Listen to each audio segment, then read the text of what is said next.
Welcome, everybody. My name is Manisha Thomas, and I am here with PHAP, and it is my pleasure to welcome you to our webinar today on maximizing the environmental sustainability of our work, which is part of the learning stream on climate change and humanitarian action, which is organized by ICFA and PHAP. I'm going to turn to my co-facilitator for the day today, Nishani Jayamaha, from ICFA. Nishani, I'm going to let you introduce yourself, please.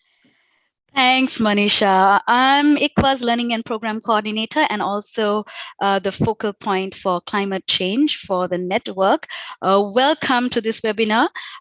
Really glad to see so many NGOs, UN agencies, and other organizations on the chat introducing themselves. We will continue to have an interesting discussion today with our speakers that Manisha will continue to introduce. So for the moment, I will lead it back to Manisha. Over. Thanks very much, Nishani. As I mentioned before, it's the second session of this learning stream in which we are working on unpacking the commitments of the newly launched Climate and Environment Charter for Humanitarian Organizations and looking at how they can be implemented in practice. In the last session, we discussed commitment one of the charter, which focuses on helping people adapt to climate change. Nishani, I'm going to turn to you to for you to tell us what our focus of today's session is going to be, please. Thanks a lot, Manisha. Yeah, some interesting things popping up on the Mentimeter there. So on today's webinar, we will focus on providing you with an overview and an initial broad scope of the commitment 2 of the Charter, which is maximizing the environmental sustainability of our work and rapidly reducing our greenhouse gas emissions. And my colleagues there will share some of the links directly to the Charter guidance and the Charter commitment 2, so you can have a better look at it afterwards if you have not already seen it. So I think it would be interesting to start off first with the question, why is the environment important for humanitarian action, right? In 2020, 30.7 million people were internally displaced by disasters. This is over 3 times more than by conflict and violence. And this is statistics that we've heard from IOM. And the vast majority of all disaster-related displacement was in the context of weather and climate hazards, mostly floods and storms, but also wildfires, landslides, extreme temperatures, and drought. So we all stand at a milestone where everyone, including humanitarian actors, and organizations, as human beings, we rely on the environment. So we need clean air, clean water for our survival, and it's our responsibility to try and minimize our environment impact and, where possible, proactively to protect, restore the environment in the context we are working in. And also to note that we cannot speak about human survival without the survival of the ecosystem we live in. So this is intrinsically linked. And we as humanitarian organizations have started and need to start looking at the intersections of how we work. So before starting on looking at what the commitment 2 really looks at, it would be good to also understand a little bit about how and what do we mean by environment sustainability.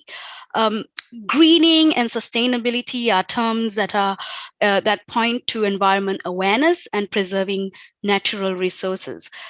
Greening is strictly concerned with environment health, while sustainability is concerned with environment health, economic vitality, and social benefits. So just to kind of give that base before we start on our discussions. Also, we talk about green or going green means it's taking measures to become environmentally conscious in your decisions, using various everyday methods in your day-to-day life to reduce the harm to the environment. It also means to constantly monitor and improve upon how we utilize natural resources to reduce the impact on environmental and human health. Greening includes, as we know, recycling, reusing available resources, but also it involves reducing the number and amount of resources one uses. And then when we look at sustainability or sustainable environment, is much broader and more precisely defined than green. It's the ability to meet the current needs without compromising on the future generations' ability to meet their needs. And for example, in our sector, this is what we do. We're looking at, of course, current needs, but we need to start more and more looking at also if the current needs that we are meeting are also impacting the future generations' needs. So this is the kind of conversation we are having right now.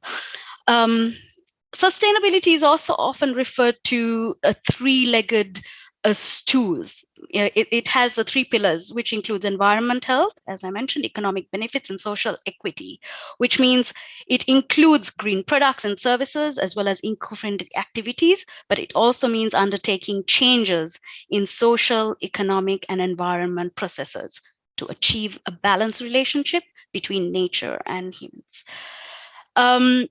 So moving on to commitment 2, which focuses on how can we be more environmentally sustainable in our work. And as mentioned before, it looks at the three pillars, and this commitment looks at the principle of do no harm. If we can do good or do better, and calls on us to avoid, to minimize, and to manage the damage caused to the environment and the climate when we are providing humanitarian assistance. And we as a sector, we need to start systematically assessing the immediate and long-term environmental impact of all our work, which includes programs, procurement, logistics, and premises. And of course, still noting that this commitment also acknowledges that our primary and first responsibility as humanitarian actors is to preserve our ability to respond to humanitarian needs in a timely and effective manner. Noting, of course, that this being more environment responsible in the way we work could actually contribute to a more effective response and a speedier recovery, and strengthen resilience building and sustainable development, at the same time reducing needs of people and our costs in the long run. So maybe just to give a quick idea, how can we do it? And our speakers will, of course, expand on this. One of it is through ensuring that we're putting in place environment policies. And the other way, number 2, is to systematically assess, avoid, and mitigate both the immediate and long-term environmental impacts of our programs. And this is basically looking at, how can humanitarian programs harm or impact the natural environment we are working in context that we are there, and also looking at some of the environment risks in our risk management processes and in our program cycles. The third one is to reduce greenhouse gas emissions. The Paris Agreement includes the objective of limiting global warming to well below 2 centigrade. 2 degrees Celsius, before compared to pre-industrial levels. But we know that already in 2022, it was one of the 3 warmest years on record, with a global mean temperature of 1.2 degrees above pre-industrial times. And we saw this year and the last year how extreme heat waves, floods, droughts, and weather events have displaced and impacted people all over the world. So we need to reduce emissions right now, and it'll be easier to adapt to these changes now rather than in the longer term. So, and the last and not least is offsetting emissions.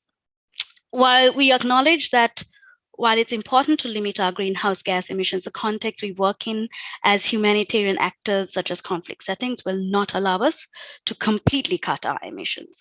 But what we can do is to minimize and to see what alternatives there is, but also at the same time to offset emissions. There's quite a lot of debate right now, of course, on greenwashing and offset mechanisms. But this is something that we need to start looking at and tackling, and perhaps these are some of the things also we will have our speakers touch upon. And and number 5 is managing resources and reducing waste. We saw on the Mentimeter waste management came up quite a lot.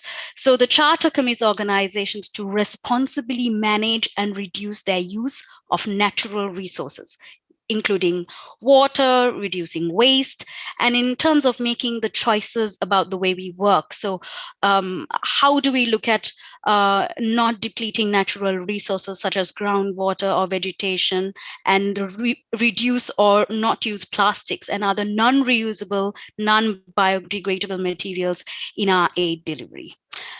So, however, before we getting on to the nitty-gritty, we thought that this particular webinar would be useful to first give a more broader understanding of what the fundamental steps and processes that need to take place at policy and strategic levels within the sector and organizations. And that is why we're doing this particular webinar today, and we're going to address that. So over to you, Manisha. Thank you. Thanks so much, Nishani, for that great introduction. I think that sets the stage really well, especially because we've got 3 great speakers lined up. So thank you for that background. I'm going to introduce our speakers before I hand over to them. We've got Karolina Kalinowska, who is Policy Officer and Lead on Environment and Humanitarian Aid at DG ECHO of the European Commission. Karolina is going to be talking to us about their approach to reducing the environmental footprint of their own activities and that of partner organizations, focusing on the new minimum environmental requirements. So welcome, Karolina. We've also got Catherine Vade, who is Environment and Climate Change Advisor at the ICRC, who will be telling us about ICRC's work to reduce their environmental impact, looking particularly at energy use, waste management, procurement, and environmental risk management.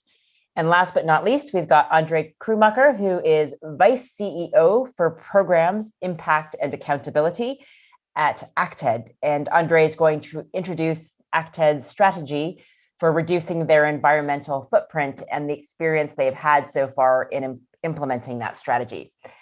And as I've already mentioned, we hope that all of you today will be sharing your questions, comments, as well as any of your own examples that you have in the chat, as well as in the Q&A box, so that we can also have our speakers come back on any of the questions that you may have. As I'm going to, before I pass over to Karolina, I'm just going to ask for our Mentimeter results to come up. And it was that question around to reduce their environmental impact, which 3 areas or actions should humanitarian organizations prioritize? We've got a number of things. The biggest ones coming up are reduce plastic, alternative fuels,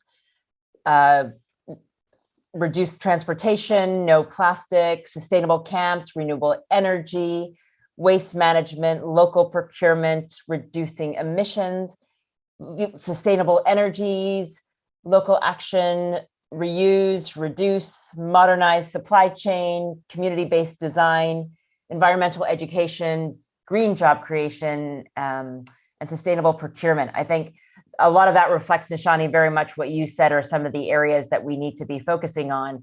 And I think our speakers will be speaking to many of those issues that all of you have highlighted. So thank you for that. With that, Karolina, I'm going to pass the floor over to you, if I may. Of course. Thank you so much, Manisha and Nishani, for these introductions. Great setting the scene from both of you. Thank you. And it's my pleasure to be here with you this afternoon, this morning, depends where you are. And really happy to kick us off with the donor perspective. As some of you know, we've been quite busy over the last year in ECHO and together with our partners on moving forward on our approach to reducing the environmental footprint of humanitarian aid. So I don't want to spend too much time on why we have done this. I think Nishani made that pretty clear, and we couldn't agree more with all those points. So if you could go to the next slide. Just to give some context, though, to remind what we had proposed last year. This was October 2020 when we went live, so to speak, with this approach. So for DG ECHO, greening our operations is really about mainstreaming across projects, programs, and eventually organizations themselves, so our partner organizations. We take a precautionary approach to mitigating environmental impacts. This is in line with EU environmental law. And it means that we would rather, if we don't know the exact environmental impacts, we would rather assume that they are worse than they are in order to avoid any unintended consequences. And finally, we believe that it's about adopting a new way of working and a different approach to planning interventions. Nishani touched upon some of this already in mentioning that we can improve the effectiveness of our aid and even cost efficiency by introducing some greener measures. Yep. And we take 3 lines of, or we implement this via 3 lines of intervention. So mainstreaming greening across our own policies, eco policies, both those under development, those under revision. Secondly, we are developing requirements for our partners, and I'll get back to that in a moment. And thirdly, we are also, of course, looking at our own activities, so both in headquarters and in the field, so greening of our offices and staff behavior. Next slide. And here, just to visualize the key areas that we see for reducing their environmental footprint. Actually, most of these you already identified yourselves through the Mentimeter, and of course we have also taken these from a literature review and speaking with partners as well. We conducted our own study as well before developing the policy. So. Firstly, it's about providing clean energy solutions. Secondly, choosing materials with a lower carbon footprint. Thirdly, avoiding plastic when possible. Greening the organization's logistics and supply chain.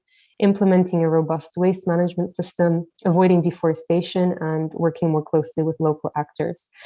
So these areas, of course, are, let's say, advanced at different levels in terms of available solutions. So it's not only for us here about what translates into environmental requirements, but also the areas where we would like to support innovation and capacity building a bit more, and we can get into that later. Next slide. So in terms of the way forward and the approach that we proposed, in recognition that we all, in fact, are at different levels of development, let's say, in the area of greening. ECHO has a vast array of different partners that we fund, and those partners also have their own implementing partners.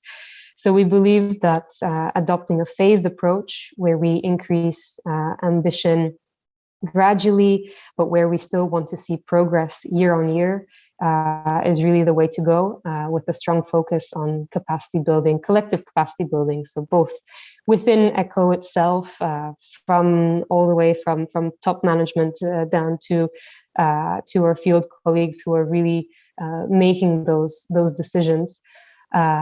We need to build up capacity together. So we are now preparing the ground for the higher ambition phase, and hence the development of these minimum environmental requirements. And this we will start implementing from, so if you could go back. Sorry, thanks. From next year and indicatively throughout 2024. And then crucially for us, we would like to have an evaluation done before we make the decision to move on to the full ambition. Next slide, thanks. So just as a summary of what the minimum environmental requirements are, draft form, of course, I hope you've had the chance to see the draft documents, to comment on them. We had shared them not only with our partners, but also with ICFA members, with many thanks to Nishani for coordinating this. So these minimum environmental requirements, firstly, are a set of principles that we would like to follow with corresponding requirements, but also recommendations. We had some questions over the feedback period on what the difference is between requirements and recommendations. So it'd be useful to clarify that. So the requirements are those that will impact on project evaluations. So really what our desk officers will be looking for compliance against.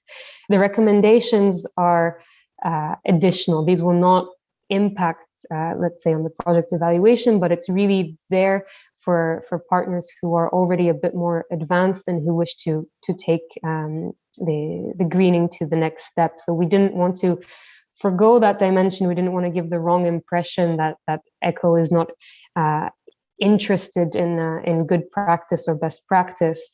So that's why the recommendations are there. But it's really important in respecting this phased approach that we made that distinction. So this document will eventually transform into guidance. And in terms of the contents of the requirements, so for the acute emergency phase, we did not set any requirements, only recommendations. A new section has been added on early recovery, but also with no requirements, just recommendations. Indeed, we recognize that there was too much of a gap between the acute emergency phase and the protracted phase. So the early recovery is now there. And because in this phased approach, we wanted to start with low-hanging fruits, let's say relatively low-hanging fruits, we decided to focus the environmental requirements for now on protracted contexts because of their relatively, let's say, more predictable nature in a way that can allow for piloting a bit more systematically these requirements. So we divided them into overarching cross-cutting ones. Included in the overarching cross-cutting ones is logistics and waste management. This is very important for us. We believe that all programs should really be looking at the waste management side of things as well. So other things are natural resource management, local production and procurement, if sustainability can be ensured, the use of local and indigenous knowledge and resources, and avoiding contaminating the environment with chemicals. So what I'm trying to go through now is actually the principles, because going through all the requirements would take too much time. So these are really the principles under which we then elaborated the requirements. So maybe it looks a little bit more scary than it is. A new section, though, is an overarching one on the construction of all sector infrastructure. Next slide, please. So in terms of sector-specific requirements, we have camp coordination and management, which covers mostly natural resource management.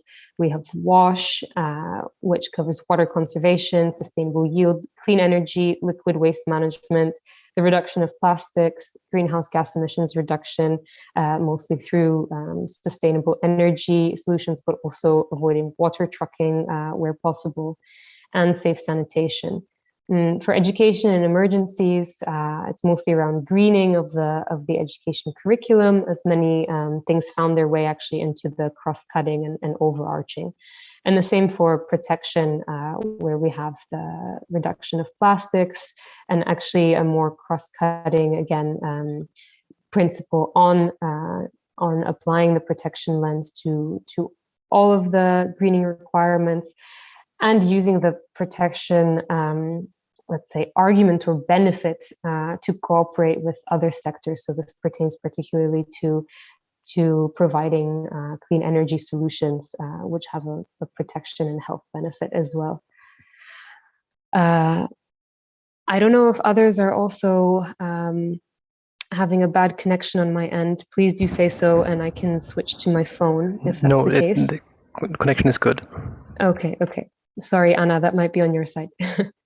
Then on the sustainable livelihoods framework, we cover water conservation and sustainable yield again, natural resource management, limiting chemical pollution, and greenhouse gas emissions reduction, similar to the WASH, as it's mostly around boreholes and water extraction. Next slide, please. Then moving on to shelter, we have some shelter-specific natural resource management requirements. They're mostly around avoiding deforestation, again, the reduction of plastics, providing sustainable energy efficiency principle, and greenhouse gas emission reduction. On food assistance, it's around reducing food waste, greenhouse gas emission reduction, again, specific to food assistance, and reducing deforestation, mainly through providing sustainable energy. Then on cash, actually this section saw quite a substantial, quite a substantial change from version 1 to version 2, because we realized that actually environment and cash is still an area very much under development. So we put most of the elements under recommendations. Actually, the only requirement retained there is one around mainstreaming environmental considerations into the risk analysis tool, so the risk matrix, actually. So we realize this is an area that ECHO needs to support more in terms of knowledge development and capacity building. Then finally, on health, it's around reducing waste again, disposing of waste safely, and ensuring safe sanitation in health settings. And a sector that was missing but will be added is nutrition. Next slide, please.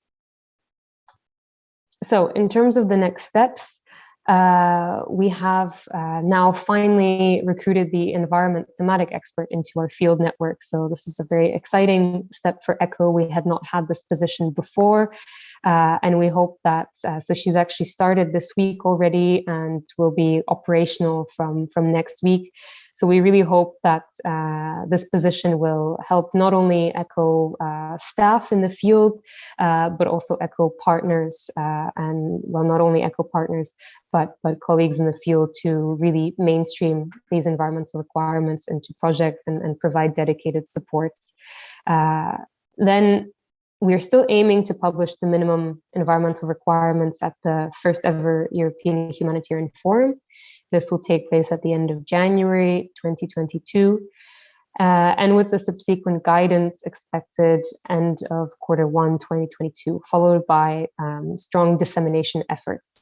A link to that, we will also develop a classroom training in line with other kinds of trainings that ECHO has developed. So going into a bit more detail on how we would like these requirements to be applied in project design, how this impacts reporting. So really the more technical elements, let's say, of donor compliance. As mentioned already, big emphasis on training and capacity building going forward. So we recognize the need for dedicated expertise, both for partners and ECHO staff.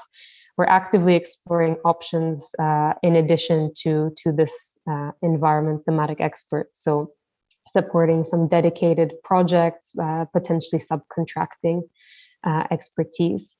And then finally, the use of certain funds to finance technical assistance and also research and innovation pilots. So we've already been funding a few projects under the 2022 budget. We're still under the evaluation phase for the 2021 projects, with quite a few proposals submitted on greening.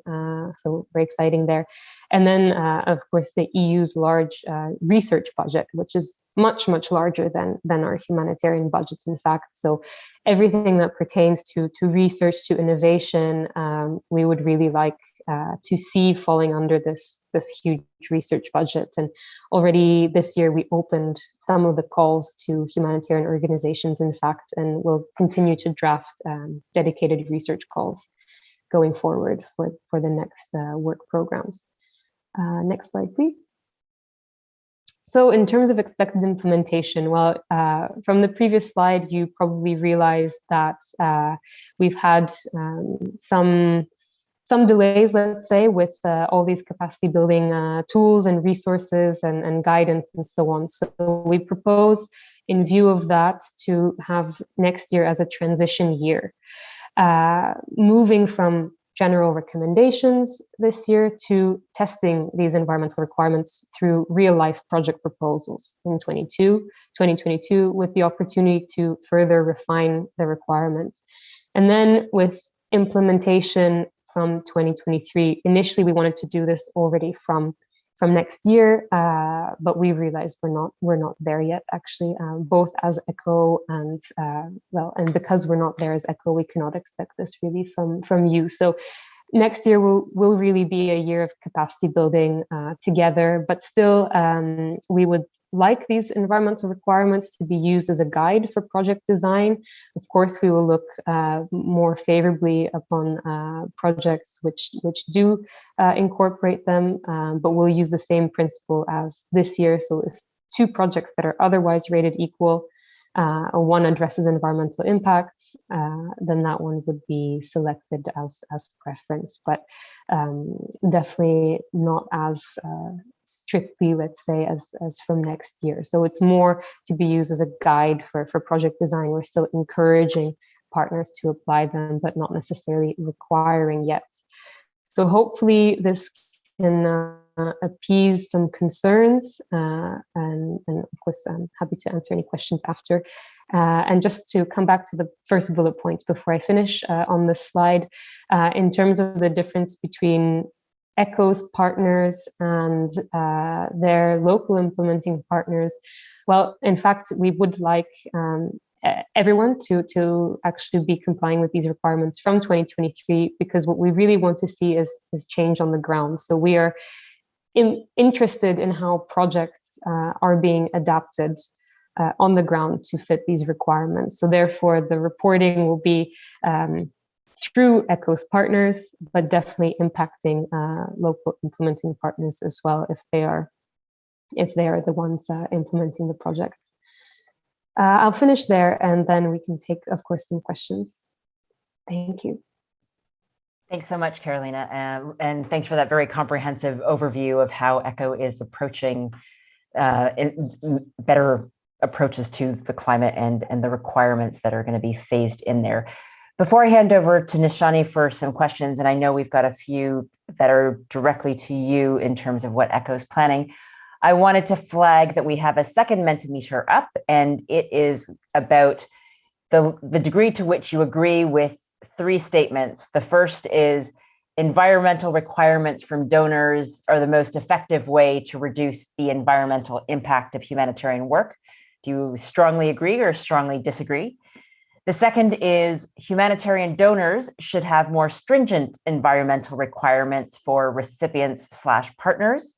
And the third statement is donors should have more strict enforcement of environmental requirements. So based on the presentation you just heard, you've seen some of those requirements coming in, but we'd be really interested to hear how you feel generally on those. And I see that there's the sliding scale is moving mostly towards strongly agree, but we'll leave that up for you to answer for a bit. Nishani, I'm going to hand over to you for some follow-up questions, and if you want to take some of the questions that are coming up. Yes, some interesting questions already coming up. So Carolina, you mentioned that one of the points was that the requirements right now that you're going to put in place are mostly for protracted contexts. And the other point that you also mentioned was that you would expect NGOs and their local partners to also be able to implement these and put them into practice and be part of the requirements by 2023. And some of the questions that are coming in is beyond these standards and requirements, how can then donors contribute to looking at, are you going to be additionally funding local actors or partners of NGOs? Is there going to be some sort of a fund that is also going to contribute to that? And as most of the protracted crises obviously are longer term, most of our funding cycles are unfortunately short term. So how does ECHO or other donors, if you are aware of, but speaking to ECHO, is there some thought to about long-term funding in protracted crisis? And the other question that's come up is there a plan for donors to fund programs that invest in carbon offsetting by humanitarian actors? And then we also have, do you want me to take a few and then and then the other one is from Fiona, does ECHO have some best practice from its partners on how to achieve many of these greening solutions? So over to you. Was I too fast? Oh, no, all good. Thanks so much. Yeah, the questions on financing is one we hear often, and we take it very seriously. In fact, we've had a discussion with our management just yesterday on exactly this, on how we can overcome those hurdles that have so far kept us a little bit in business as usual, because I think this topic is not so new. However, we've really seen that it's hard to move beyond pilots so far. So definitely recognition on our side that some solutions, but not all, crucially, some solutions are just simply more expensive. And of course, waste management can be considered one of those, or adding distribution of energy sources of clean fuel into programs, of course, carries additional costs.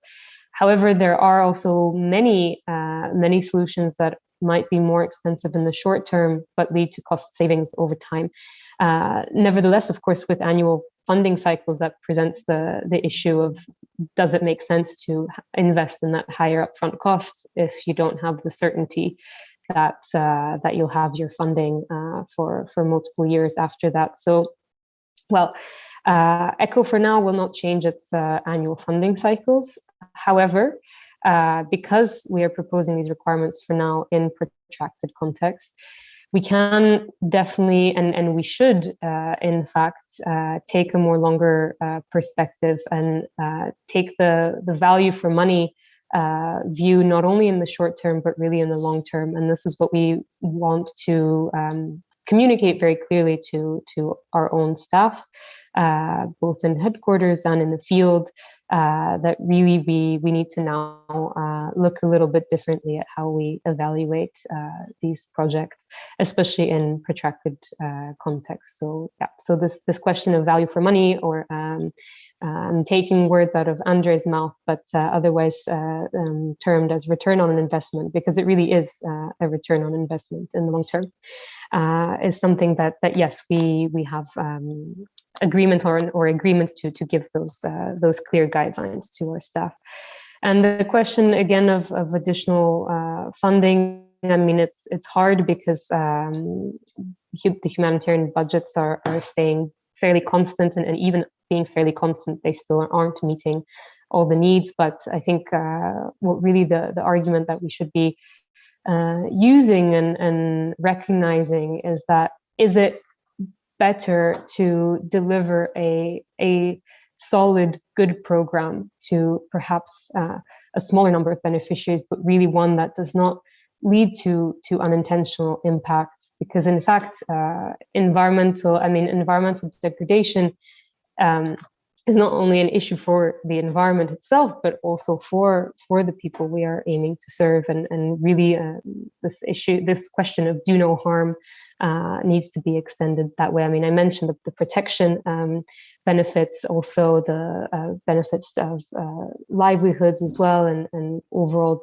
dignity that we can meet by greening or making our programs more sustainable. So that definitely really the focus on providing more solid programs overall, I think could help overcome the issues of certain measures seeming more expensive.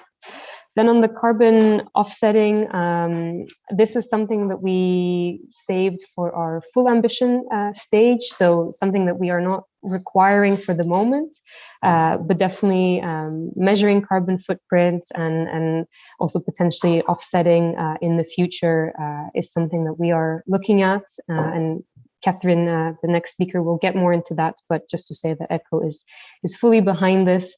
But in terms of requirements per se, that's more for the future for us. But for sure, something that we want to continue supporting, so that in the future we can have this as a requirement, perhaps.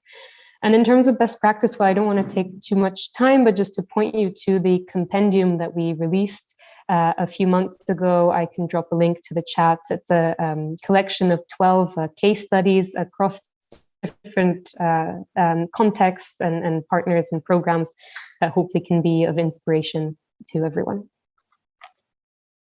Thanks so much. Super. Thanks so much, Carolina. And there are a few more questions for you, but we'll come back to those in the Q&A, because we do have 2 more speakers and want to make sure that they have plenty of time to give us their presentations as well. Before I hand over to Catherine, I just wanted to take a look at the Mentimeter poll results. You'll see that it's kind of in the middle there a little bit, not quite the middle, but more towards strongly agree, but not quite strong enough. So I think there's a fair bit of agreement that there's those environmental requirements from donors can help to reduce environmental impact, and that donors should have more stringent requirements for partners, as well as more strict enforcement of environmental requirements. So Carolina, it seems that the direction you're going is one that there's a lot of agreement around. So that's great to see there. I'm going to hand over now to, thank you again, Carolina, for the presentation, as well as answering those questions. And we will come back to you with some of the other questions that are coming up. But I'm going to hand over to you, Carolina, please. No, to Carolina, sorry, to Catherine, sorry. You're on mute, Catherine. Oh, and. So thank you. So you should see my screen and hear me now. Perfect, great. I see you nodding. So hello everyone. I'm really happy to be here today and to share a little bit with you. I guess the journey that the ICRC went through about reduction or management of our environmental impact. So my name is Katrin Vad. I'm the ICRC's Environment and Climate Change Advisor, and so I look over the set of activities and programs that I'm going to share with you today. When we were discussing and brainstorming with Nishani about this session, I realized that it's a bit complicated to tell you in a nutshell how we got there, because as the timeline sort of indicates, it's a very wobbly road that we walked here at the ICRC for some years, and it's also been quite an organic development of many different topics around environmental sustainability. So I actually wanted to take you through a little bit of the big steps that we took. Those are only some of the bigger steps, obviously, before I dive into where we are today, because you'll realize that a lot of the different topics that we're working on today are intrinsically linked and have not necessarily been brought up in the most logical way. So I guess the first really step that you can trace back at the ICRC is the publication of a document called the Framework for Environmental Management and Assistance Programs that dates back to 2007. It doesn't mean, and I think that many of you will realize that if you start looking into your practices in your organization, it doesn't mean that nothing was happening before. We didn't wait for a document to be scripted to start actually looking at environmental impacts or environmental sustainability, particularly in our field projects. But it is the sort of first document that really sets out and lists all the different environmental risk related to certain types of projects, and also starts suggesting some mitigation actions. So it's been quite fundamental for us in terms of kickstarting the thinking here at in the organization. The second step, which was also quite foundational and slightly different, was the start of our quality, social, and environmental audit in our procurement process that happened a couple of years later.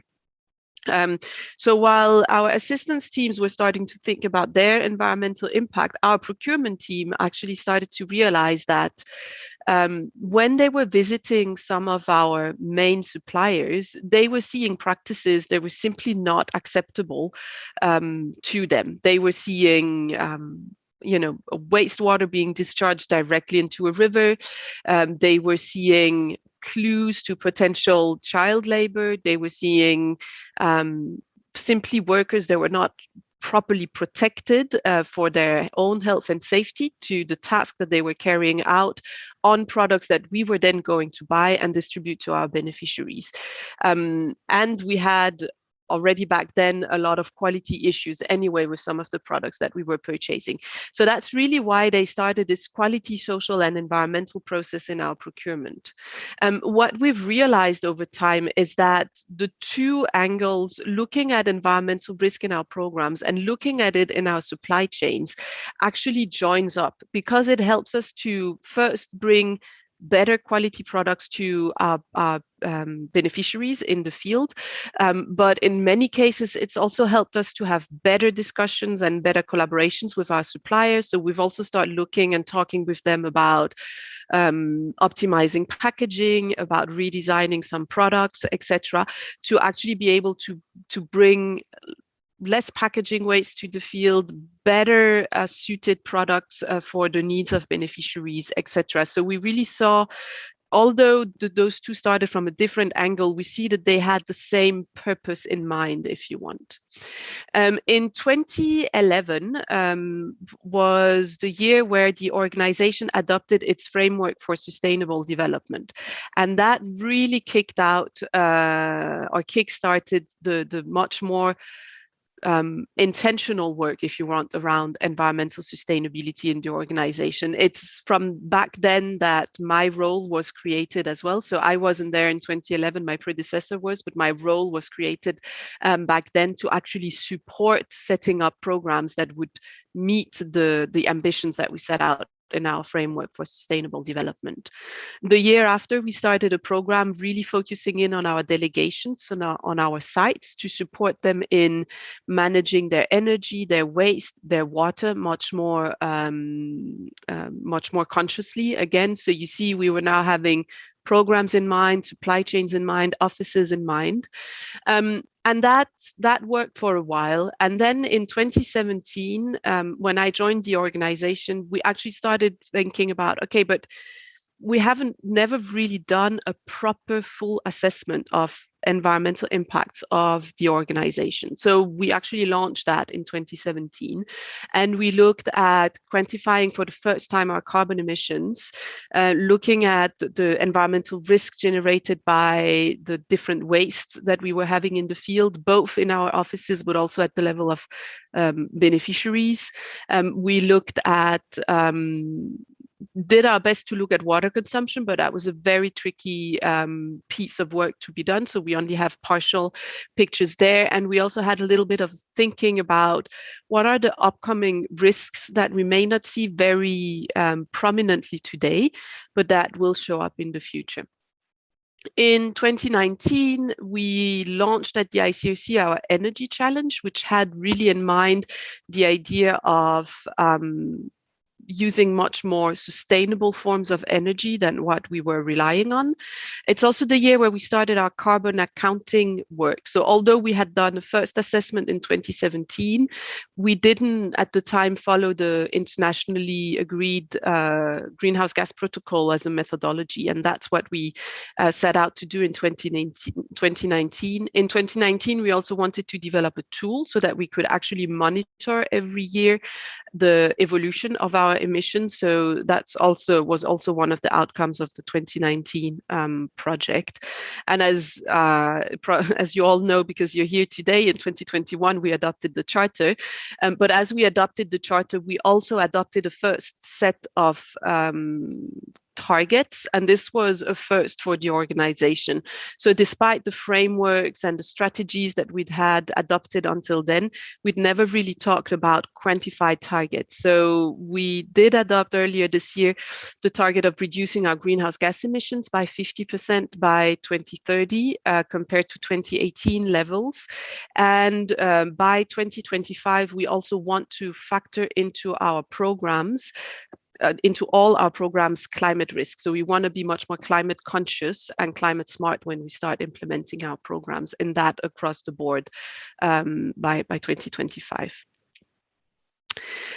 So why are we doing this? And I found the poll results really interesting of what we had just before, because essentially for us, it's important that donors put clear requirements and definitely clear ways of following up on these requirements. But that's not why we're doing it. Why we're doing it is because we are absolutely convinced that we are implementing better programs in the fields by taking into account their environmental impacts. And these environmental impacts, they can be very local and obviously potentially affect negatively people living in this area very directly, and the very same people that we're trying to help. But they can also be, in dispersed or indirect in time or in another place, but are still very important to take into account. And that's why we look so much at our supply chain. That's why we look at greenhouse gas emissions as well. Those will not impact directly and immediately the people that we're trying to support. But if we're creating further environmental issues down the line, we are definitely not helping or even create worse situations elsewhere or later on in time. So this is really what's driven our commitment to integrate environmental sustainability in the way we work. I don't want to dive into the details of this. I did just want to highlight that environmental sustainability is part of sort of 4 orientations that we are working on at the moment. So you see the 2 first ones up here, which are, under this umbrella of environmental sustainability. On the one hand, it's about reducing our own environmental impact, but it's also about better managing environmental risk in our programs. The 2 other pillars are obviously integrating the thinking of climate risk into our program. So this is very much related to commitment 1 of the Charter. And the 4th pillar that we're also working on is to mobilize the humanitarian sector, but also beyond, for a greater climate action, particularly in conflict-affected settings. So this is where we're talking as well and calling for more adaptation to reach the places in conflict, and also more climate finance in general to reach those places. So just to give a little bit of a outside perspective of where this is fitting in.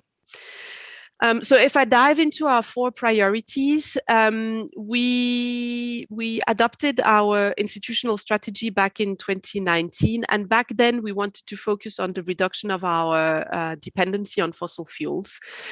This is still the case, but the topic is actually broadened a lot to cover just the reduction of all our carbon emissions. But very specifically, on the reduction of fossil fuels, we are launching next year a project to solarize premises in what we call the top 7 diesel consuming countries. Actually, what we realized in the ICRC, just looking at numbers that we already had, is that our premises in 7 countries consume about half of all the diesel consumed by the ICRC. Knowing that we are present in between 80 and 100 countries every year, this is a huge imbalance. So from next year, we will be launching a program, if you want, to really solarize heavily these places and drive down the diesel consumption in those countries.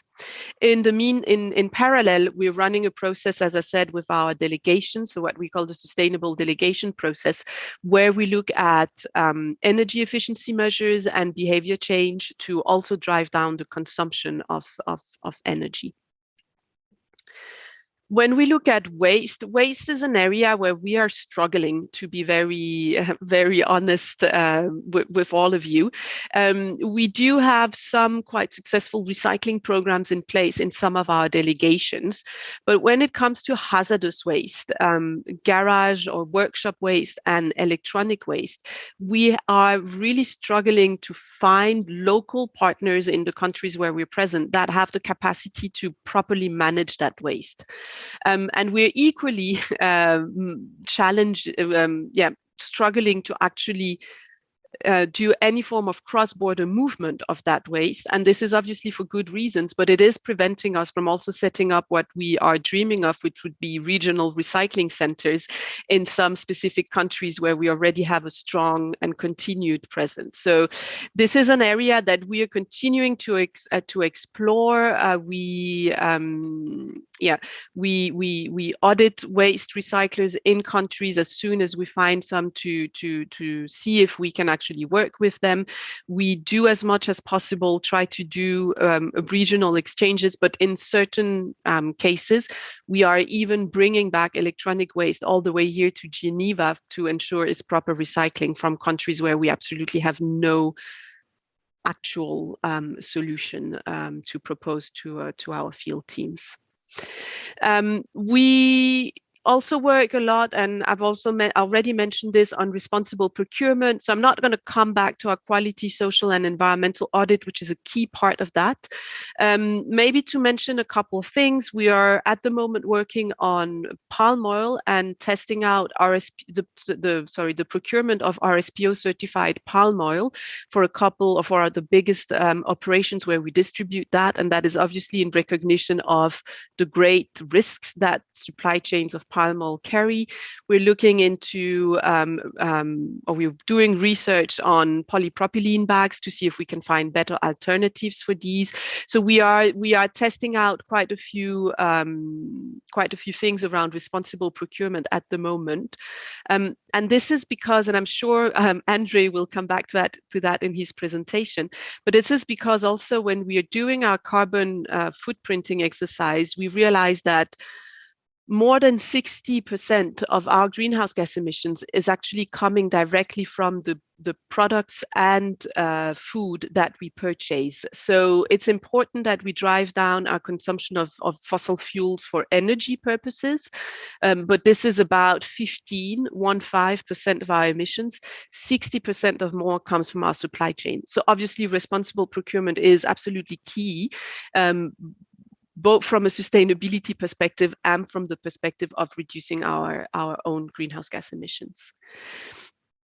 And just a final slide on what we're at and our key priorities at the moment.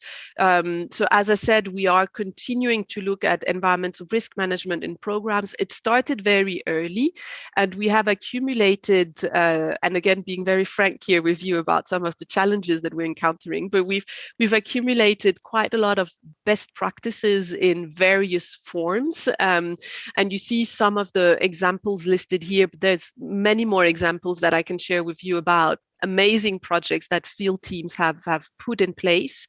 Where we are really struggling is how to drive that into a systematic integration.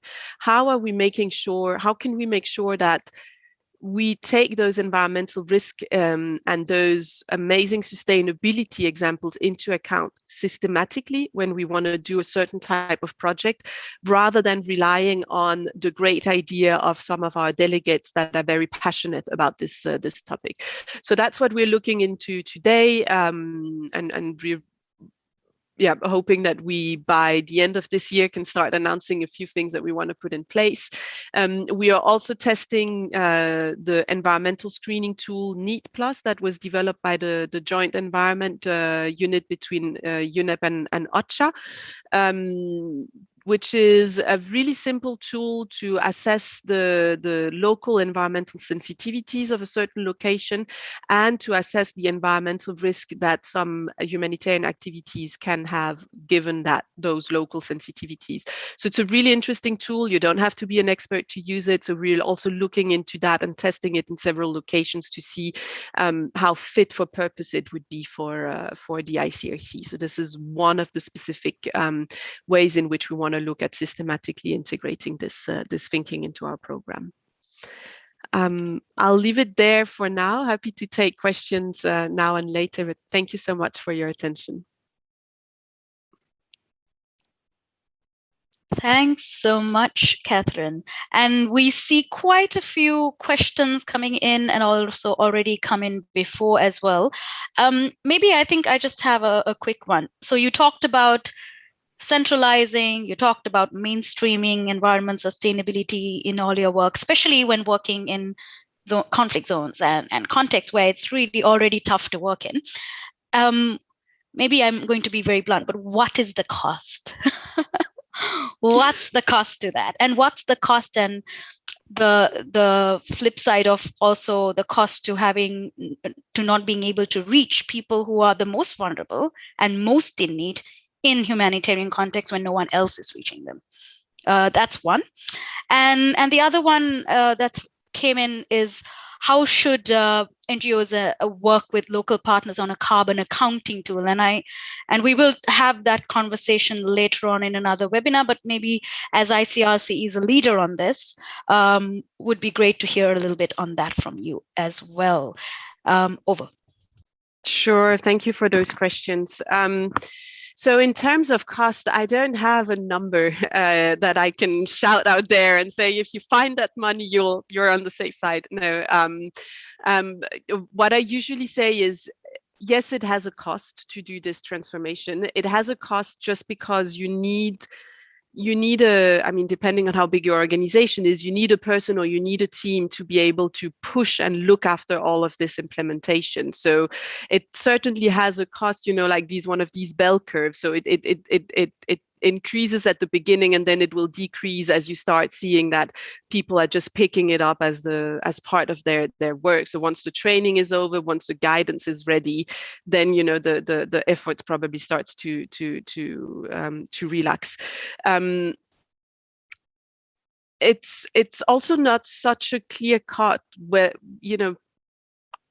whether it has much more cost than that, and I think it depends a lot on I usually talk about financial implications of our projects, because that covers both costs and potential returns on investment and many other things. So you'll have projects like the solarization projects, which is very investment heavy at the beginning, when you need the technical expertise and you need to buy the equipment to actually install all the solar panels.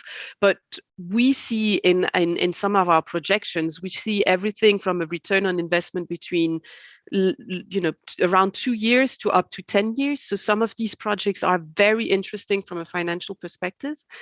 You will have projects like the purchase of sustainable palm oil, where you'll have recurring cost every year, and there's not much you can do about that. And you'll have projects that most probably either drive efficiency changes in your organization, and where you don't need a lot of investment to actually have a reduced cost, or where it's just a completely different thinking. And one example, Andre will get sick with the same example that I usually pick when I am on a discussion with him, but one of my favorite examples is from a program that we did back in 2018, 2019 in Ukraine, where we had we were seeing the need of some conflict-affected households not being able to pay for their electricity bills anymore. And the usual response of the ICRC would have been to actually give cash to these people so that they can cover for the cost of electricity. What the teams did is they purchased LED lights and gave that out to these households, so that these households would reduce their electricity consumption, and as a result be able to pay for their actual consumption. And it actually was a huge success. And I think that it for me, it's a fantastic example of how having a completely different answer to a certain problem helps you to meet the needs of people, potentially not spending a lot more money as an organization, and actually having a very much environmental sustainability impact after all in the project. So it's a bit difficult to give like a roundup number. I did want to react to one thing that you said, is obviously for the ICRC, and I should have stated that from the beginning, is it's very clear that environmental sustainability will never prevent us from achieving our mission. So if we are one day in the position of choosing between responding to an emergency or taking our time because we need to assess the environmental sustainability implications, we will be responding to the emergency, and we will go in. So it's also a lot about preparedness in the first phase. It's about having identified the right products, having discussed with your suppliers about waste management before, potentially knowing or working in collaboration all together to know what are the waste management facilities in certain countries, so if you know all of this, it's also going to be much more easy to actually integrate it once you have an emergency and you need to and you need to act fast. And yes, on your second question around the carbon accounting project, so it's true that in 2019 the ICRC built our own tool. And when the charter was launched, we actually had a lot of questions from people about, but can you can we have access to your tool? It's a simple Excel file, so there's nothing, technologically preventing people from using it. It's super adapted to our financial accounting system. So that's why we can't hand the tool out. And that's why one of my colleagues, Carmen, who I think is going to talk at the future session, she started a project to build a carbon accounting tool for the humanitarian sector. And she is running the project currently with about, I think it's over 100 interested organizations that are participating. ECHO, Carolina is also representing ECHO on the project. Andre is one, or acted as one of our pioneering organizations because they already have a tool. And the idea here is really to see if we can create a consensus around how to measure your emissions, so the methodology, to be sure that we can actually compare results afterwards. And it's also about developing a tool next year that, once ready, will be made freely available to all organizations. So if you are interested, don't hesitate to reach out to me, and I'll put you in contact with Carmen. She'll share the project details and make sure that you're kept in the loop of the latest developments of the project. Super. Thanks so much, Catherine. I've got a couple more questions for you before I turn over to Andre, if I can. One of them was from Fiona asking, and I know you talked about how 15% of your emissions come, or 15% of your consumption of fossil fuels is from the products, is less than, that most of your greenhouse gas emissions are from the products and food you're purchasing. That's correct. And 15% was, I think, the kind of the more the transport side. But one of the questions was, well, what about the ICRC planes? How much are they within that sort of 15%? Are they really quite a small portion of that? And another question that came up also, because you'd mentioned those top 7 countries being the majority of the diesel consumption. What were those top countries, which then, and what happened to the segregation of waste in Islamabad?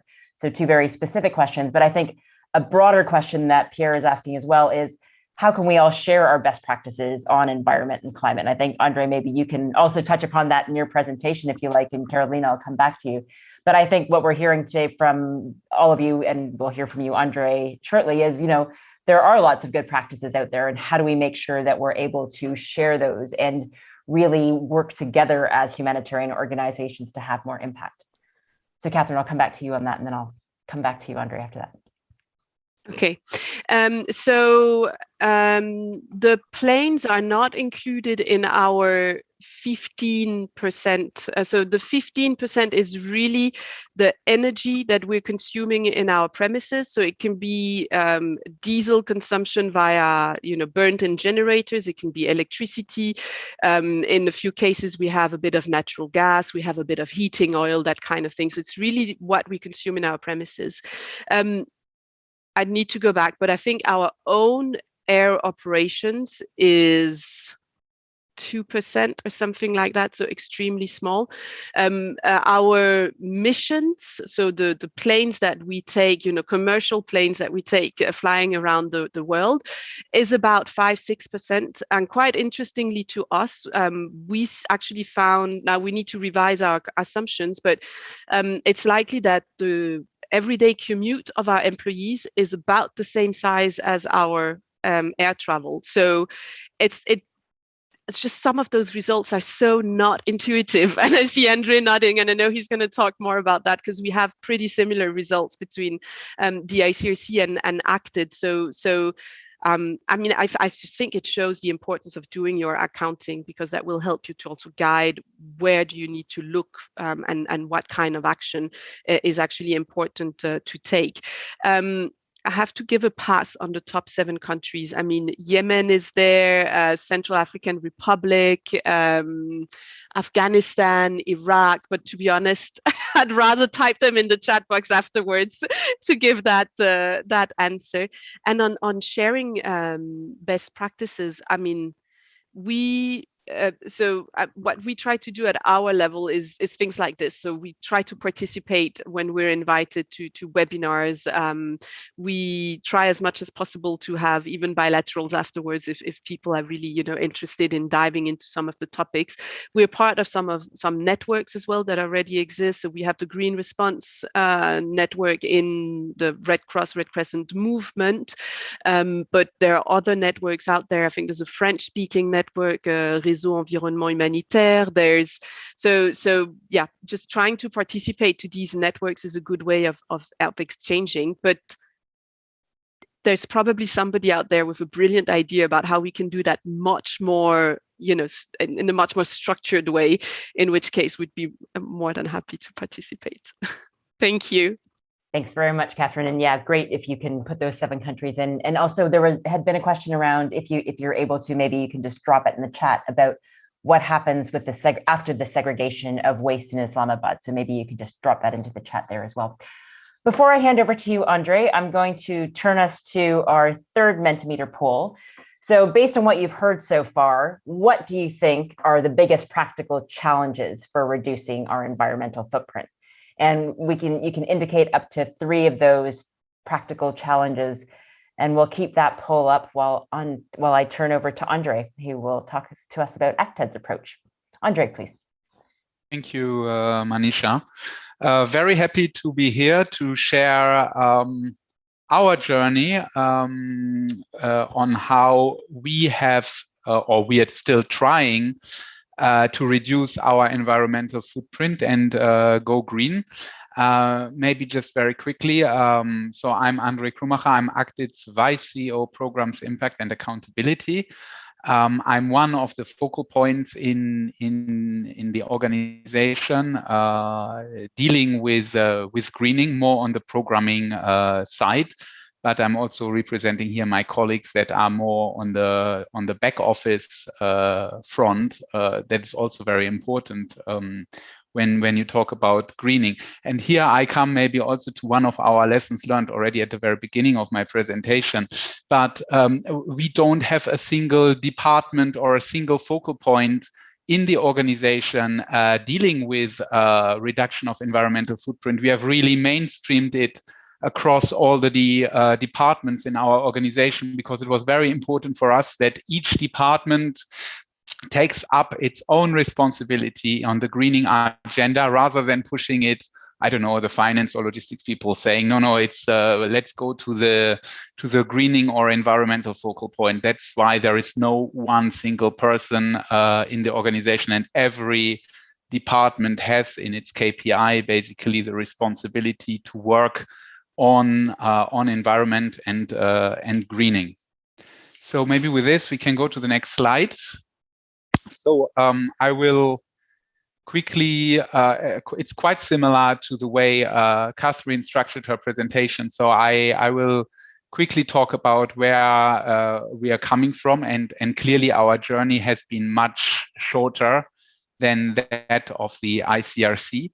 I really want to zoom in on the carbon footprint, even though we have already heard quite a few points around this. I think it's important that we all understand emission hotspots before we are looking at reduction actions to be taken. And if you really want to undertake meaningful reductions, we need to understand the emission hotspot. And it's interesting to compare with the first Menti, because you will be surprised where the main emissions are coming from. And then last but not least, the lessons learned, challenges and opportunities we see from our side. Next. So just very quickly, in 2020, we launched a new organizational vision. It's the vision of a triple zero world: zero exclusion, zero carbon, and zero poverty. And with this triple zero vision, and especially the zero carbon aspect of it, it compels us to walk the talk on climate change and environment, and of course to take all the necessary measures to reduce our climate and environmental footprint, both at the organizational and operational level, and also in terms of identifying local as well as global solutions to climate change. Next. So here you see a timeline of where we're coming from. So we started in 2018 only, and to be honest, until that time, environment and greening, I would say, were and to be very honest, were probably kind of least of our problems. But then we put in place the first elements of our new organizational visions, and with it came then that we conducted a first carbon footprint for scopes 1, 2, and 3. I'll speak about it in a few minutes to understand our organizational emission hotspots, and we also put in place our environmental safeguarding policy. But I would say it was it was relatively light, if I may use this word, or more aspirational than really mandatory. Then based on in 2019, based on the carbon footprint and better understanding our emission hotspots, we implemented various bits and pieces related to greening through a bottom-up approach, because some of our countries of operations, they got very excited by the results of this carbon footprint, and they started to take their own measures to green basically the field office networks. So this included, for example, the solarization of some of our offices in Haiti and in Syria, putting in place a hybrid fleet in Jordan, or office insulation in Central Asia. But it was not a very top-down driven approach, and we basically let our country offices do. Then in 2021, let's say, the issue of reducing our environmental footprint became something more concrete, and we developed based on our after we officially launched our 000 organizational vision, a more realistic and a streamlined strategy in terms of reducing our environmental footprints and trying to put the various bits and pieces that we had already from the years before together. And now with this 4-pillar organizational greening strategy that we put in place this year, it's very clear the aim is to go full scale from these pilot free initiatives in a few countries to something much more streamlined and also, and that's necessary, top down. Next, please. Then at the end of, when we launched this, our 4-pillar greening strategy, we also made very clear commitments in terms of what we would like to do. First of all, the reduction of our emissions by at least 30% by 2025 and 50% by 2030. I think these are more or less the standard targets in line with the IPCC recommendations. That already we announced back in 2020. There was in December 2020, actually, there was an initiative done by 10 French NGOs that we were a part of. But we also said we need to upscale our work and especially our programming linked to climate change and environmental protection to 25% of our programming portfolio by 2022. Maybe important for you to know, those of you who don't know ACTID very well, we are dual mandate agency. So we are not only a humanitarian aid, we are not only working on humanitarian issues, but we also work in development. Next, please. Next.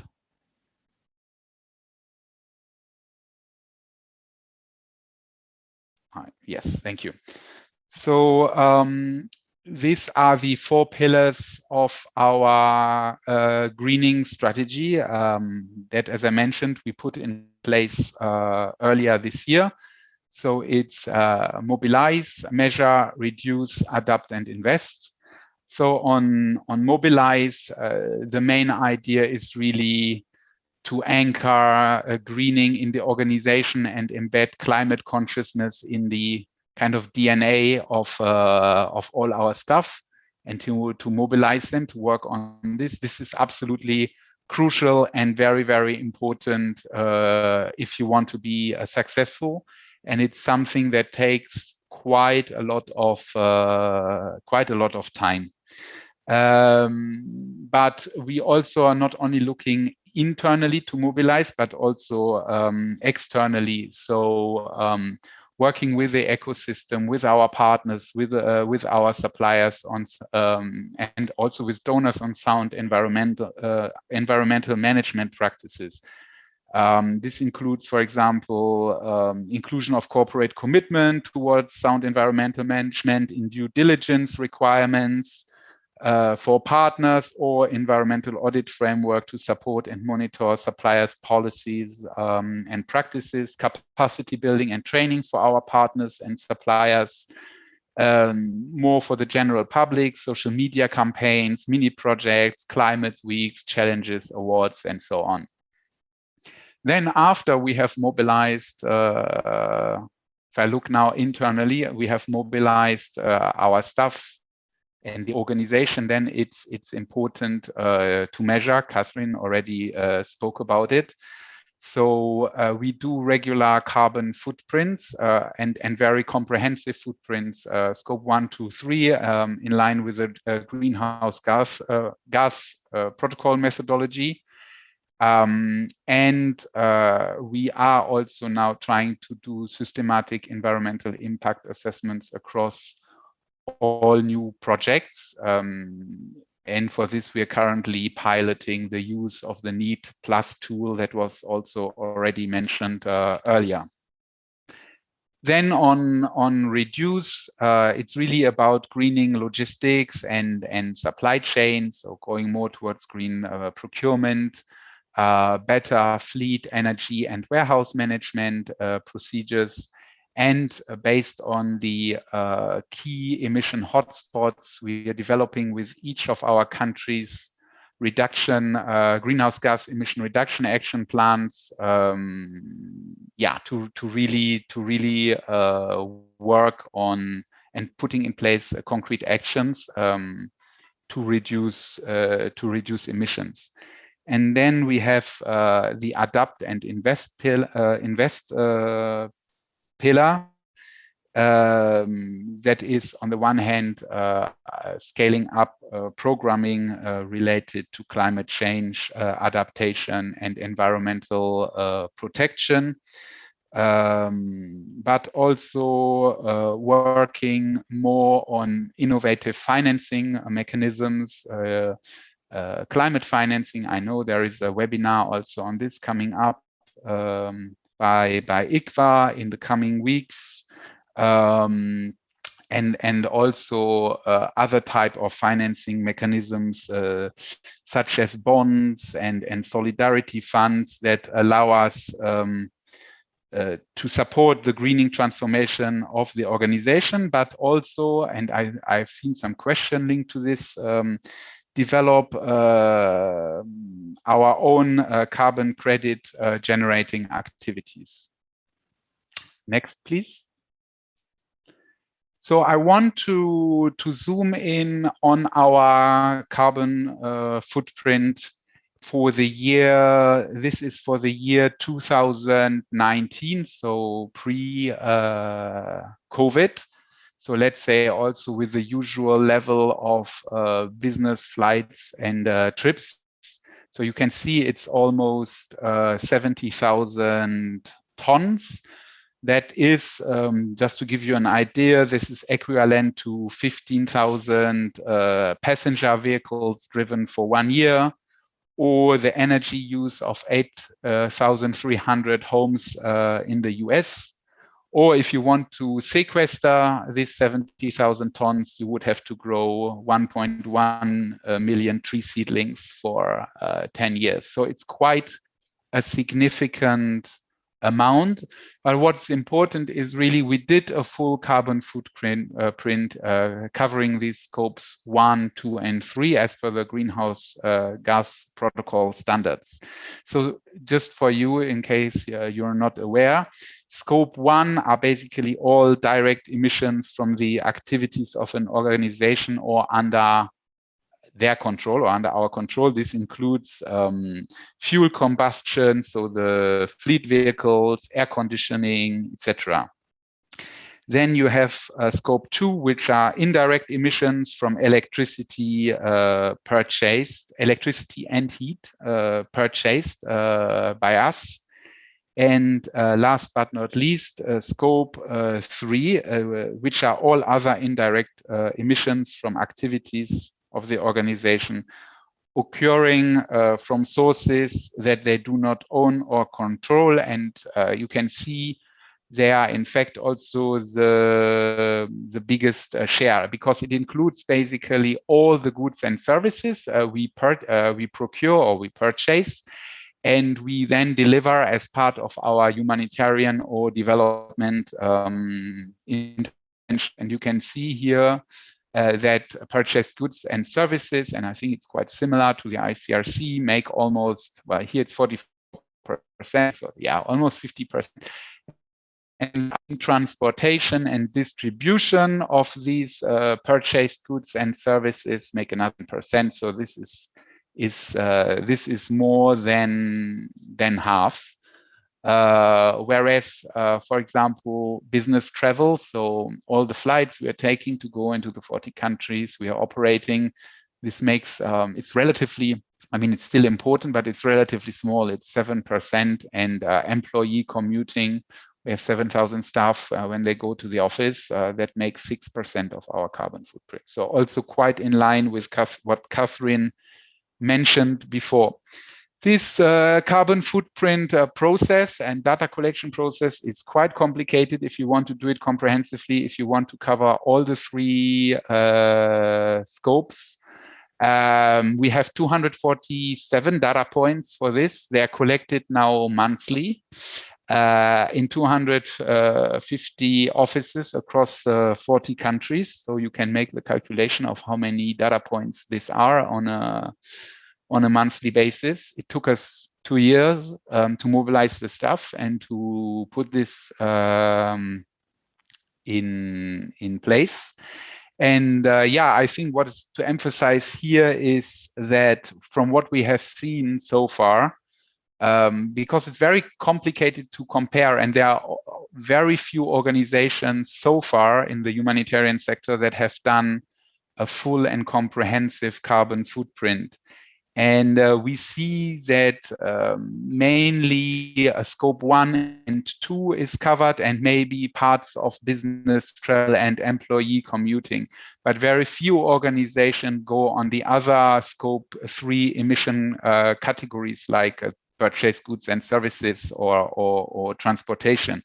But the risk is if you don't do a full carbon footprint across all the emission categories, it produces basically an incomplete analysis of the overall impact of what you are emitting on the environment, and consequently the reduction actions that you plan to do are maybe, well, they are never wrong, but maybe they are not targeting the most important emission hotspots, because we have seen quite a few carbon footprints where the main emission categories were, say, business travel and employee commuting. And the answer was, okay, let's reduce flights and let's all go in a home office. Yes, it's part of the solution, but when you will only really understand on which emission categories you should prioritize if you do this this complete carbon footprint. And that's also why it is so important, the work of the group that the ICRC is leading and that Catherine was speaking of, in terms of developing a standardized tool for all the humanitarian organizations can use, and that hopefully doesn't include 247 data points, to collect still in a reliable way the data on their emission categories, and thus to identify their main hotspots, so they can prioritize in a better way where emission reduction measures should be put in place. Next slide, please. So yeah, I spoke about probably the first point or part of the first point already. So I think we all agree on what that we need to reduce, but let's be quite clear on the what. And for this, as I said before, the common carbon accounting tool adapted to the needs of the sector is very important, and this is work in progress. As you have seen, at least for us, but also for the ICRC and for organizations that have done a full carbon footprint, the emission hotspots are in procurement and in the supply chain. So we really need to work also collectively on that in terms of standard technical specifications to better take into account environmental impact of the standard items we usually buy as humanitarian organizations. And we need to really go on localizing supply chains by avoiding international cargo when possible, identifying local manufacturing product and or production options, or supporting the emergence of such local manufacturing and production options. Maybe mutualizing also some humanitarian logistics resources, etc. Second lesson learned is, and I mentioned it briefly, is that the mobilization of and the buy-in from your staff in the organization is absolutely key, really from level top-line management to all the other stuff in the organization. And the best is to mix some sort of a bottom-up or decentralized approach where country offices or your teams can take a certain initiative with also a kind of a top-down centralized approach that maybe the top layer gives a sort of a framework in which to operate. But at the same time, you need to make sure you don't become too normative and that this doesn't end up to be just a tick the box type of thing or mentality among our teams. That's very important, because otherwise it will not work. And then last but not least, and Carolina spoke about it already, and some of the questions on this have been answered, but there are cost and compliance implications. In fact, we spoke about it, the annual funding cycles that are not very conducive. We need to take a longer term perspective to pay off, to have the return of investment. Now I also want to make my common example that Carolina and Catherine always hear. But for example, we had a situation with one of our donors in Africa where we have been operating in a refugee camp, and we were providing water, and basically the water or the pump was running on generator and partly on water trucking, and we have been pushing to solarize basically the water supply system, which would have costed the upfront investment cost were somehow 300 or 400,000 euro, whereas, on an annual basis running the diesel generator, it was 100,000. And the donor unfortunately always pushed back. No, we don't have 300 or 400,000 at the moment. So we run for 4 years a diesel generator on 100,000 K, and then after 4 years, finally, okay, we were able to solarize the borehole. So that's unfortunately a huge waste of resources. And if this investment had been done from the very beginning, after 3 or 4 years, we would have, or the donor would have had a return on the investment, if I may call it. And of course, we would have really reduced our environmental impact. And last but not least, yes, there is cost eligibility questions without clear donor policies. I have seen also a few questions around this already. In terms of localized supply chains, for example, some donors have rules of origin. So you have to import from, say, Europe or the US and have air cargo, which comes with a very huge carbon footprint already. So that's a challenge to the whole localization of the supply chain discussion. But at the same time, also a question around if you pay more in your procurement for an item that's environmentally more friendly and you have an audit 3 or 4 years down the line, and the auditor then says, well, why did you choose a more expensive supplier? And you say, well, the argument was it's environmentally more friendly, but the donor didn't have a clear policy saying you can spend more money on environmentally friendly items. We may have an ineligibility of cost, and of course, for many organizations, that can be quite problematic. So these issues really still need to be addressed. Maybe I stop here now, and I'm happy to take questions. Thanks so much, Andre. Really very rich sharing of lessons learned.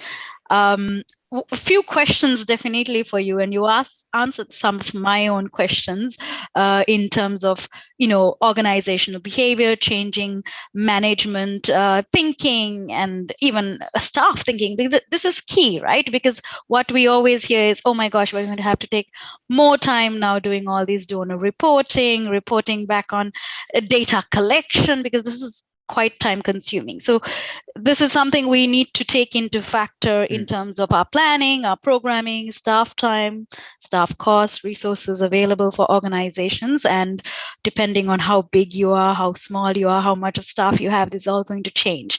2 questions for you specifically. One from Ruth: does Acted measure carbon footprint of partners? How do you do this without, and as I mentioned, burdening the partner? I feel that NGOs are asking partners for so much information already.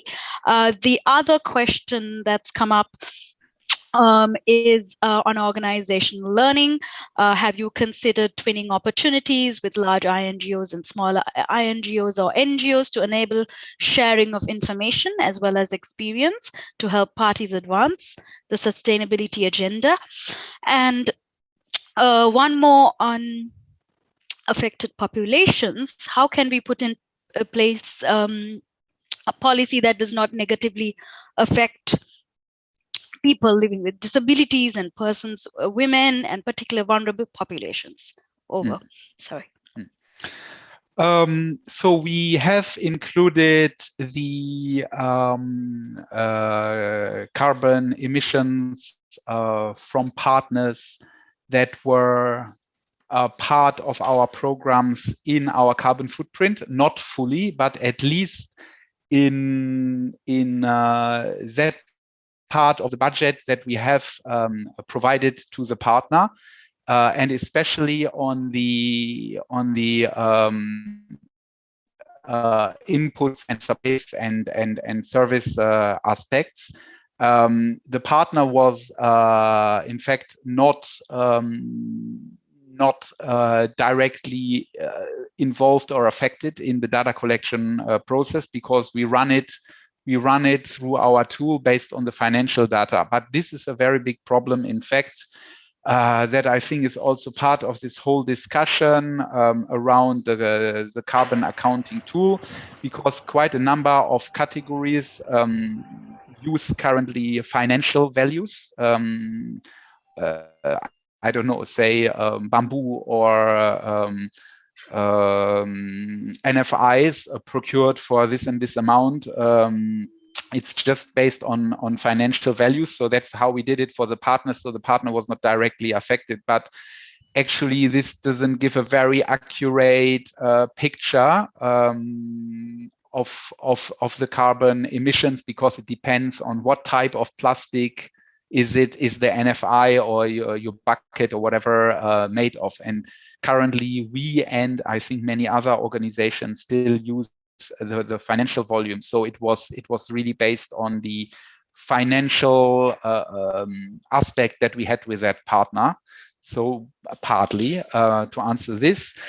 Twinning, we haven't really considered at this stage. We're really at the very beginning of our journey. It's part of our strategy, even if the word twinning probably doesn't really come up there explicitly. But as part of our mobilized pillar, we clearly do have the vision and the plan, probably from 22, 23, to work much more with partners on sharing our experience and to provide training. So yes, that is there. And the last question was, I think, around affected populations and what role they have to play in the whole greening aspect. So this is also a tricky question. It's a very important element, but it's a tricky question. I think awareness raising and mobilization is absolutely key, but it's a change process. We need to be clear. This takes time. Change processes, behavior change always takes quite a lot of time. And then also keep in mind, we work in context where people are struggling. They are affected by conflict, war, disasters, and they have other things on their mind than taking care of the environment necessarily. They need to have food and water and to protect their family and their children. So if we come, okay, but can you please not throw your plastic bottle into the next river? It's important, but they have other priorities, and we need to take this into consideration. But that being said, we need to work much more on such programming to raise the awareness and to change behavior. Thanks so much, Andre. And a huge thanks to all three of our panelists. I know we have quite a number of questions for you, but we've only got 15 minutes left. So I'm hoping that you've all been sort of watching the questions coming in. And I know, Carolina, there's quite a number for you. So I'm not sure if you'll be able to answer all of them, but I'll also maybe just flag some of the more general questions for the three of you to perhaps come back on. There were some questions around, what are some of the mitigations that could be put into place to ensure environmental sustainability is achieved throughout a project's duration? Are there any guidelines that you would draft sort of at a country's footprint? Oh, there is a guideline, sorry, to follow who want to draft a country footprint. Sorry, that's more of a comment. Also, how can we measure carbon footprints in the office? Is there a special tool? I know that you've spoken about that tool that might be coming out next year, but for anyone who wants to do that now, where would you point them, and what would you suggest that they look at? Carolina, and then also there was one particularly for ICRC, but I guess that's a broader question for all of you, sort of, is there something to help prepare oneself as an individual to reduce your own impacts before you respond to an emergency? Is that something that any of your organizations have thought about? Before I turn to the three of you to answer those, Carolina, I'm going to just shoot out the long list of questions for you. So maybe some of them you want to reply in writing if there's quite a few. Would ECHO consider including very basic requirements for the acute phase? For example, extracting it from existing standards like SPHERE or ULS. I don't know what ULS is, I'm sorry. Otherwise, there's that risk that the message remains that the environment is an add-on that does not save lives. So how would you address that? Also, the policy draft currently out for comment is more oriented towards mitigation, so limiting environmental damage, and is missing some opportunities or many opportunities where the response could be leveraged to produce low cost or zero cost environmental enhancements, focusing on green jobs for labor market integration, for example. Is that going to be rebalanced in the final version of the policy? And then I'll stop there. I don't know, Carolina, should I turn to you first? Because there's quite a few there for you. And then if you have any comments on those other ones as well. And before I come to Catherine and Andre. Sure. Sorry, I don't know if the connection broke on my end. But yeah, I noticed some of these questions coming in through the chat. Thank you so much, everyone, for that. Well, let's start with the one relating to the inclusion of easier basic requirements for next year. I mean, maybe I wasn't so clear in what we mean by the transition year of next year. It's not that we're overlooking these requirements now. It's just that we felt that the capacity was not, well, because we hadn't managed to publish the guidance in advance of the humanitarian implementation programs. We couldn't be so strict, let's say, with the project evaluations, but we still encourage as much as possible partners to apply these requirements into projects. And there was a good comment also in the chat I saw to also look at the cost implications exactly. So throughout next year, when we'll be seeing these requirements applied in project proposals, that will also help us see exactly where the costs are being attributed, the additional costs or the perhaps upfront investment types of costs, or even the more indirect types of costs as well, the more support type of costs. So for sure, this is what we would like to see in projects next year. So definitely. And then I think there was a question on the document having a more mitigation angle, environmental mitigation, but not so much on using environmental sustainability for enhancing project and program outcomes. Well, indeed, this point is partially there in the document. I mean, green jobs is a key section under the Sustainable Livelihoods Framework. We have included nature-based solutions, distribution of clean energy. But of course, at this point, we felt that the urgency really is about stopping certain bad practices at a minimum across projects. So that's why it takes a bit more of a negative view, perhaps, but hoping to reconcile that in the guidance, which will be a little bit more comprehensive. But for sure, welcome. We're taking comments to the second version up until Friday. So if you have any specific drafting suggestions to this end, very much welcome that. And I'm not sure if that was all. I think, well, in general, lots of questions about eligibility of costs. This we will definitely clarify in the forthcoming guidance, which of the requirements could become eligible as direct costs and which would fall more under the indirect costs. So hopefully that will be helpful. And yeah, sorry if I missed some, because I think yeah, my connection kind of broke. No, I think you did a great job there, Carolina. Thank you very much. And if people do want to comment on the draft, is there a link you could maybe drop in so people can have access to the draft so they know where to send the comments? Well, it was shared directly through our ECHO partners, and ICFA has also received it. So counting on support in coordinating the comments there. Wonderful. So then if you haven't received it, you can ask Ms. Shani for it and she'll get it to you for sure. Catherine, I'm going to turn to you for some of those bigger questions around sort of those. Is there anything you can do to prepare yourself? What kind of measures can be, put in place in terms of, oh, sorry, I've lost my train of thought there. But throughout the duration of the project, were you referring to that one? Thank you. Yes, thank you. Yeah, sure. I mean, so here's my thinking. I'm not from the humanitarian background. I come from, I have an industrial background. I used to do environmental management, but on heavy industrial sites. And what we do there is very basically apply the Plan Do Check Act ISO sort of process for how we integrate environmental risk thinking along, an annual production cycle. And I know this sounds very far-fetched when you're sitting in the humanitarian world, but there are some key similarities. And my view is, I think that plan, do, check, act is absolutely what organizations need to put in place when they start thinking about environmental risk throughout a humanitarian project cycle. So when you're planning, when you're designing your project, when you're identifying your needs and designing your project, you need to start evaluating the potential risk of that project. And that's why I referred to the Need Plus tool in my presentation, but there's many other tools out there. There's experts as well and specialists that can actually support you in also doing assessments in the field. I mean,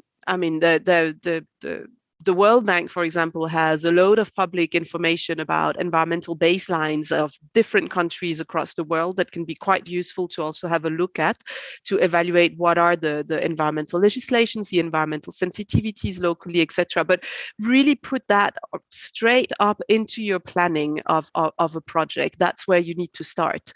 And then obviously, once you have an idea about your environmental risk, you need to start thinking about what are the mitigation actions that I can put in place, and what are some of the indicators that I can put in place to follow up both, I would say, on the implementation of the mitigation action and on the actual risk. So you can have a great mitigation action, but maybe it's not good enough for some of the environmental risks. So don't, remember to follow up on both those.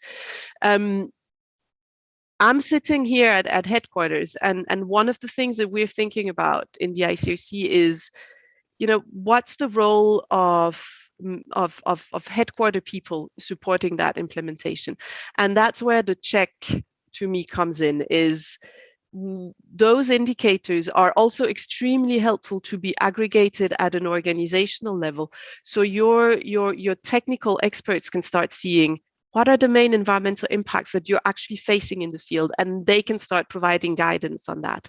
So that's the sort of check. And then act, you come back to, it's a loop basically. So you started over from the beginning, but really that plan, do, check, act sort of logic is extremely helpful, I think, in really thinking through all the different steps that you need to go through when you talk about environmental management. And it's a little bit the same on the preparation side. If you already start seeing some key risks popping up from the field, that's what you can do to prepare, is look at guidance and then really work, for those of you that have logistics and supply chain departments internally, work with logistics because they to me are very key in decreasing some of our environmental impacts. We talked about supply chain, but they're also key on waste management. Fleet management is a key aspect as well. So if you have a logistics department, it's really helpful to get them involved in the preparation phase as well.